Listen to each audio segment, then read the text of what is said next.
रामवीर चौहान जी और आपकी अपनी पार्टी जिस तरह मणिपुर की जो घटना है उस पे हा हल्ला हो रहा, उसको लेकर क्या? देखिए, हमने आपको क्या कहा, मैंने इससे पहले भी एक इंटरव्यू में बताया है, मणिपुर में जो घटना हुई है वो सत्ता के संरक्षण में सत्ता के द्वारा कराया गया अत्याचार है, नरसंहार है। वहाँ के लोगों के बीच में बंटवारा करके, अगर मैतेई और कुकी समाज के लोगों के बीच में ये जो बंटवारा है ये कास्टिज्म को लेके है, दो अलग अलग जातियों का उनके बीच में झगड़ा कराया गया है और उस झगड़े को ही खत्म करके आपकी अपनी पार्टी पीपल्स इस देश में कास्ट एबोलिशन एक्ट लाना चाहती है। ये वो व्यवस्था है जिन लोगों ने मणिपुर में झगड़ा कराया है। वो कहते हैं सामाजिक समरसता की बात करो, समरसता मतलब बराबरी की बात। आपने मणिपुर में बराबरी क्यों नहीं रहने दी?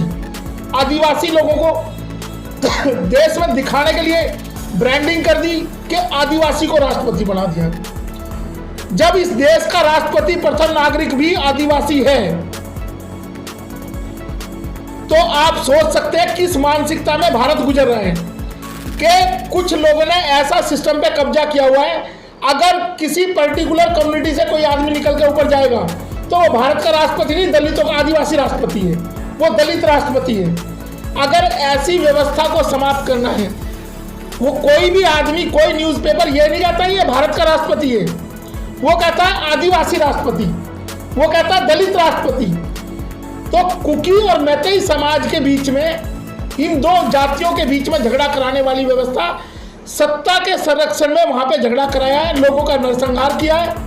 और मैंने अभी कुछ दिन पहले बात रखी भी थी कि देश के सामने झूठा एक पिक्चर पेश की जाती है, देश के सामने झूठी, जैसे गुजरात मॉडल देखा लोगों ने, साबरमती के एक तट को दिखा के पूरे देश में हल्ला मचा दिया, गुजरात मॉडल, गुजरात मॉडल।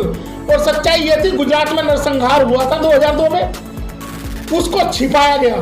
ऐसे ही मणिपुर में नरसंहार हुआ है, सत्ता के संरक्षण में उसको छिपा दिया गया।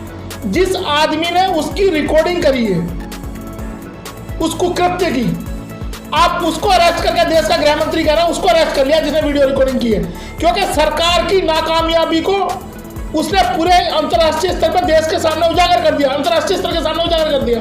लेकिन झगड़ा कराने वाला आज कोई भी अरेस्ट नहीं हुआ है। जिन लोगों ने उन महिलाओं के साथ अत्याचार किया वो अरेस्ट नहीं हुए अभी तक।